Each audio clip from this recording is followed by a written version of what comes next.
our beloved teacher, Ma'am Luis Marjorie A. Danilo, and to my classmate, hello! Today, I'm going to share what is the meaning of my name. By the way, my full name is Zara Misha E. Abu.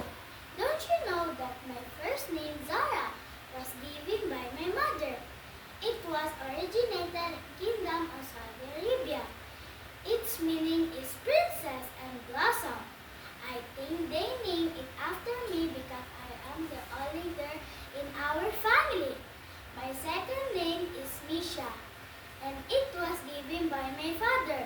It is also a word came from Saudi Arabia and considered to be a Muslim name. The meaning of Misha is happy, and into life my family were very joyful when I was born, as I share my names, meaning I am grateful to my parents because they never failed to show their love and support to me in every way.